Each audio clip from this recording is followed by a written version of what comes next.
It's a sensitive word for some women. We are talking about menopause. Joining us is Dr. Soma Mandal. She is an internist and women's health specialist with Summit Health. She's also the author of Dear Menopause, I Do Not Fear You, a modern woman's guide to thriving through midlife. Thank you so much for joining us. Thanks, Britt, for having me. So let's jump right in, because how stressful is it for a woman, especially in that sandwich generation where they're taking care of elderly family members and maybe their children as well, to go through this?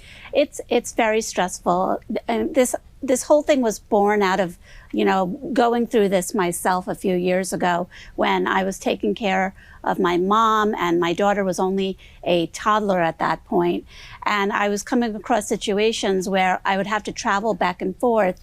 And I realized that, I was not the only person who was going through that. Mm-hmm. And I started listening to my patients, and slowly I started teasing that, a lot of women are going through this themselves. Yeah, it means something when you realize that you're not alone. You also have a unique outlook on self-care. Yes. Share with us. Yes, so I feel that, a lot of women who are in the sandwich generation are, not able to focus on themselves, and they don't often have the time to even go to the doctors. And, a lot of women who are in the sandwich generation are in their 40s and 50s.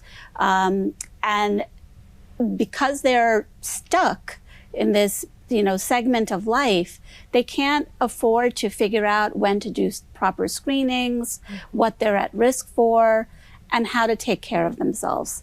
And because I am in that generation as well, I have realized that this is something that, I want to inspire other women to be able to do. And all things really add up. I mean, the connection between self-care that's maybe poorly done, stress, and chronic illness. Yes. Explain how those all kind of force for and work together. There is data. The Pew Research Group has shown that about almost 50% of people in the sandwich generation are in their 40s and 50s. Wow. And the American Psychiatric Association has also said that a lot of that burden falls on women, and it takes a toll on both of their psychiatric as well as physical health.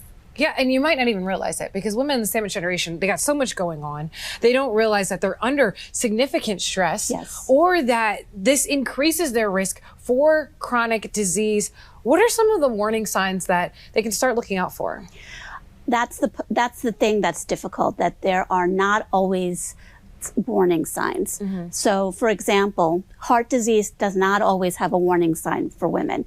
It can be silent. It can be, symptoms that vary from men, and women may not even realize that they're at risk. Similarly, chronic conditions like diabetes don't often have warning signs. So it's very important for women to come in for screenings, to check on their heart, to check on their blood work, to have a conversation and have a relationship with their primary care physician.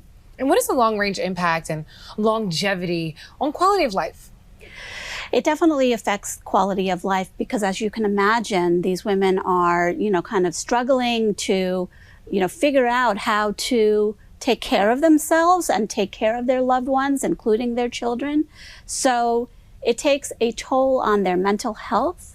They can often be depressed or anxious, and they don't always have the time or energy to get the help that they need. Well, let's start prioritizing health right away. How can people connect with you and also get your book? So you can find me on somamandelmd.com, and my book can be found, Dear Menopause, I Do Not Fear You, can be found on Amazon and leading bookstores. Yeah, with menopause, we have nothing to fear. Thank you so much for breaking all of this down and also giving us a plan of action to move forward and looking out for women just like us. Thank you. Appreciate having you.